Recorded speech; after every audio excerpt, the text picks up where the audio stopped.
Hello everyone. आज हम पढ़ेंगे पेंशन के बारे में। क्या होती है पेंशन? एक कर्मचारी को उसके नियोक्ता द्वारा उसके जीवन यापन के लिए जो राशि दी जाती है वो कहलाती है पेंशन।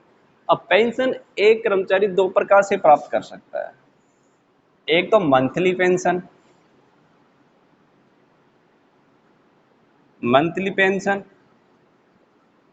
और एक कमिटेड लंप सम पेंशन।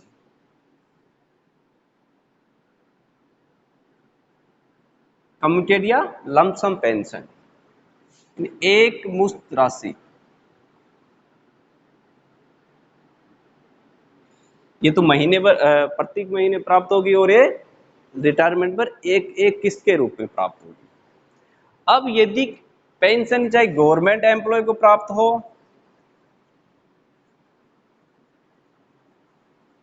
मंथली पेंशन चाहे गवर्नमेंट एम्प्लॉय को प्राप्त हो या नॉन गवर्नमेंट एम्प्लॉय को प्राप्त हो,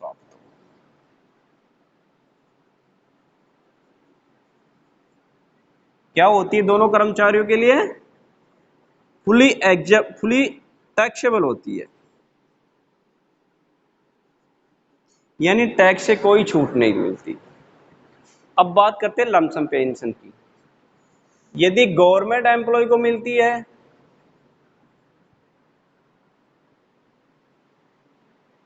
तो क्या होगी? फुली एग्जम्प्ट होगी।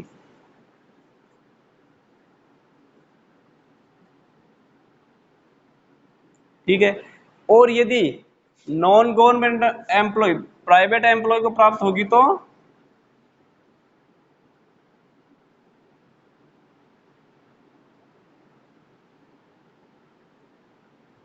पार्टली टैक्सेबल होगी, यानी एक लिमिट तक तो एग्जम्प्ट होगी और उसके बाद में टैक्सेबल होगी। आप देखते हैं कि वो लिमिट देखते हैं कि कितनी एग्जम्प्ट होगी और कितनी टैक्सेबल होगी।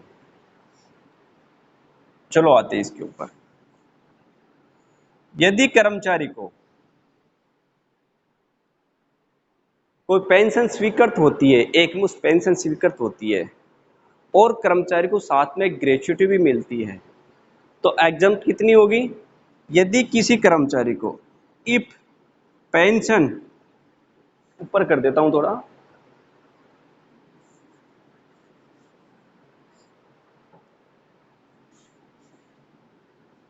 इफ पेंशन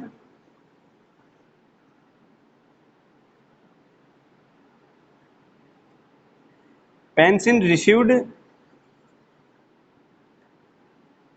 विथ ग्रेच्युटी, यदि कर्मचारी को पेंशन के साथ में ग्रेच्युटी भी रिसीव्ड होती है तो exempt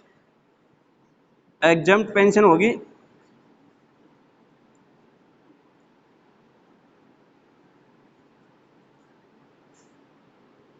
1/3 part of total pension.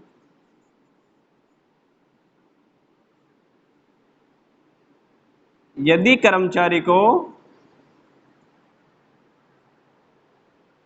Pension के साथ में ग्रेच्युटी प्राप्त होती है, नॉन गवर्नमेंट एम्प्लॉय को पेंशन के साथ में ग्रेच्युटी भी रिसीव्ड होती है तो कर्मचारी को क्या टोटल पेंशन का 1/3 भाग एग्जम्प्ट होगा, बाकी का 2/3 भाग टैक्सेबल होगा टोटल पेंशन का।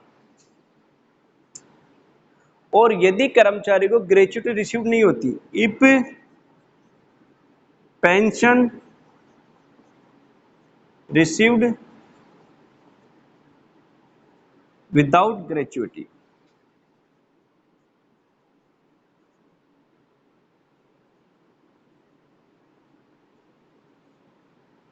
यदि कर्मचारी को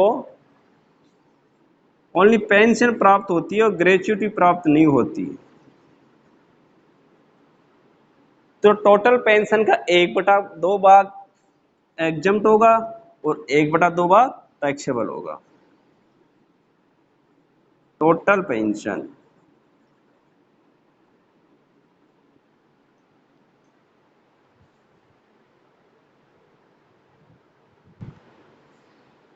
दोबारा से एक बार देखते हैं अपन। यदि कर्मचारी को मंथली पेंशन प्राप्त होती है चाहे वो गवर्नमेंट एम्प्लॉय हो या नॉन गवर्नमेंट एम्प्लॉय।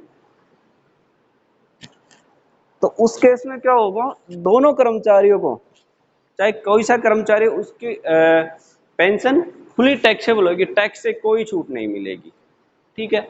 अब बात करते हैं लमसम पेंशन प्राप्त करता है कोई एम्प्लॉय, यदि वह गवर्नमेंट एम्प्लॉय है तो फुली एग्जम्प्ट है, कोई टैक्स नहीं लगेगा। और यदि वो नॉन गवर्नमेंट एम्प्लॉय है तो पार्टली टैक्सेबल होगा, यानी कुछ लिमिट तक तो एग्जम्प्ट होगा और उसके बाद में टैक्स लगेगा। अब ये देखो वो लिमिट क्या है। If pension received with gratuity, एक एम्प्लॉई पेंशन के साथ में यदि ग्रेच्युटी प्राप्त करता है तो उसकी टोटल पेंशन का 1/3 भाग एग्जम्प्ट होगा और 2/3 भाग टैक्सेबल होगा। और यदि कर्मचारी पेंशन के साथ में यानी ग्रेच्युटी प्राप्त नहीं करता, केवल पेंशन प्राप्त करता है, तो उसकी टोटल पेंशन का 1/2 भाग तो एग्जम्प्ट होगा और 1/2 भाग टैक्सेबल होगा। चलो आइए एक क्वेश्चन करते हैं अपन।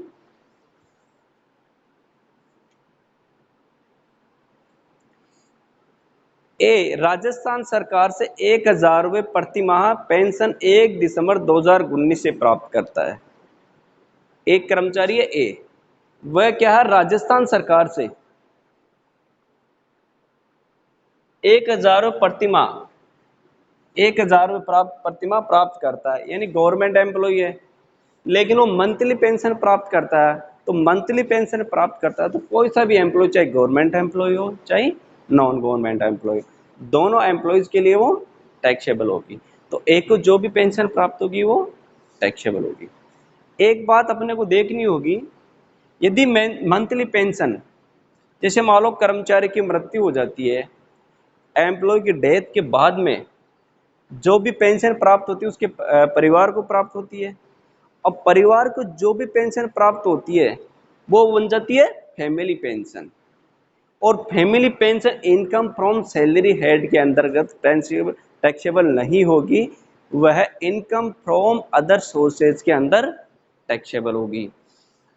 कर्मचारी की डेथ के बाद में एक कर्मचारी के परिवार को जो पेंशन मिलती है वो कहलाएगी फैमिली पेंशन। ठीक है। अब कर्मचारी के जो परिवार को जो फैमिली पेंशन मिलेगी वह इनकम फ्रॉम सैलरी हेड में टैक्सेबल ना हो करके इनकम फ्रॉम अदर सोर्सेज में टैक्सेबल होगी। अब बात करते हैं सेकंड क्वेश्चन। 30 जून 2019 को राजस्थान सरकार की सेवाओं से सेवानिवृत्त हुआ बी। 30 जून 2019 को राजस्थान सरकार की सेवाओं से सेवानिवृत्त हुआ। उसको 31 दिसंबर 2019 तक 900 रुपये प्रतिमाह पेंशन मिलती है।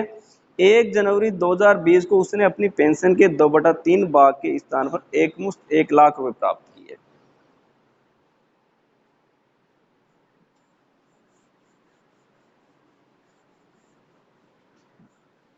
बी एक गवर्नमेंट एम्प्लॉय है, उसको क्या है कि 30 जून 2019 को रिटायर हुआ,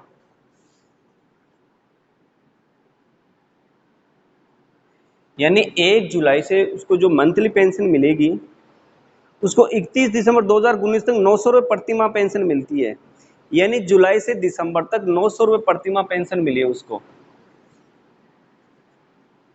जुलाई, अगस्त, सितंबर, अक्टूबर, नवंबर, दिसंबर,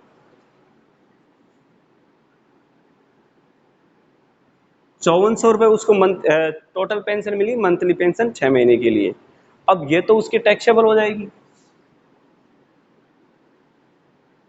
क्योंकि ये मंथली पेंशन प्राप्त की उसने। और इसके बाद उसने क्या किया, 1 जनवरी 2020 को उसने अपनी पेंशन के 2/2 भाग के लिए लमसम पेंशन प्राप्त की 1 लाख रुपए। यदि गवर्नमेंट एम्प्लॉय को लमसम पेंशन प्राप्त होती है, कमिटेड पेंशन प्राप्त होती है, तो वह एग्जम्प्ट हो जाएगी, इसलिए उसको 5400 रुपए पर ही टैक्स देना पड़ेगा। अपना तीसरा क्वेश्चन है, एक अच्छा क्वेश्चन है ये।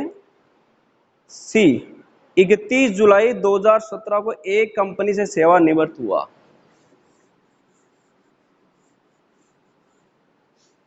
सी एक व्यक्ति है, वह 31 जुलाई 2019 को रिटायर हुआ। ठीक है, उसको 31 जनवरी 2020 तक 1200 रुपये प्रति माह पेंशन प्राप्त होती है। ठीक है, अब 1 अगस्त से उसको 31 जुलाई 2020 तक, 1 अगस्त 19 से 31 जनवरी 20 तक तो वह मंथली पेंशन प्राप्त करता है। कितनी? 1200 रुपये प्रति माह है। तो अगस्त सितंबर अक्टूबर नवंबर दिसंबर जनवरी 6 महीने के लिए तो वह 7200 रुपये मंथली पेंशन प्राप्त करता है। जो मंथली पेंशन वैसे भी टैक्सेबल है।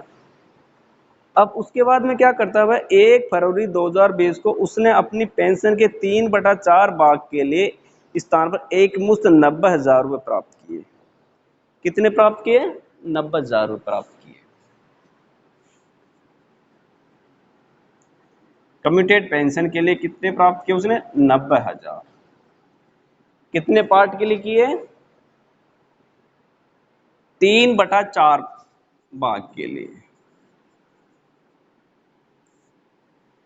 यानी एक मुश्त पेंशन प्राप्त की और उसे टोटल पेंशन के 3/4 भाग के लिए उसने 90,000 प्राप्त किए। ठीक है, अब यहां पर क्वेश्चन में कुछ भी नहीं दिया कि ग्रेच्युटी प्राप्त होती है या नहीं होती है। इसका मतलब ग्रेच्युटी प्राप्त नहीं होती है, और यदि ग्रेच्युटी प्राप्त नहीं होती है तो अब इसका 1/2 पार्ट एग्जम्प्ट होगा। अब यहां पर देखो, 3/4 पार्ट के लिए 90,000 मिलते हैं। पहले तो अपन टोटल पेंशन ज्ञात करेंगे। पेंशन 90,000 3/4 पार्ट के लिए है, तो टोटल पेंशन हो 4/3 यानी 1,20,000। टोटल पेंशन आ गई 1,20,000। ठीक है, अब इसका कितना एग्जम्प्ट होगा? 1/2 बार लेस।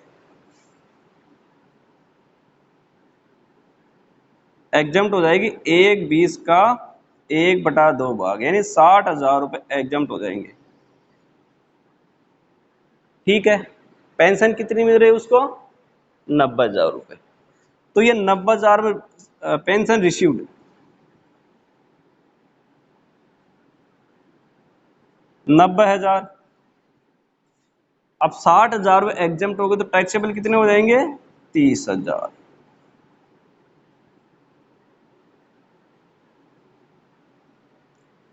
ठीक है, अब मान लो क्वेश्चन में ये मानते हैं कि उसको ग्रेच्युटी भी प्राप्त हो रही है, मान लेते हैं एक बार की।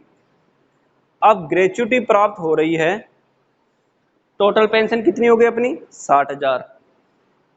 पेंशन रिसीव्ड कितनी हो रही है अपने को? 90,000। एग्जम्प्ट कितनी हो गई? If pension received with gratuity,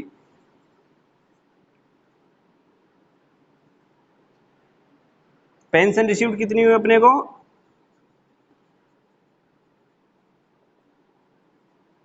90,000 less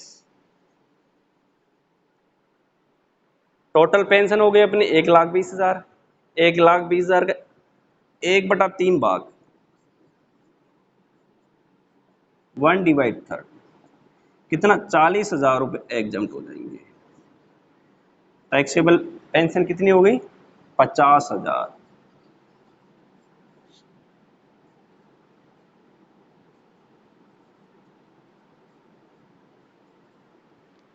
ठीक है, इस प्रकार यह पेंशन की कैलकुलेशन हो जाएगी। Thank you.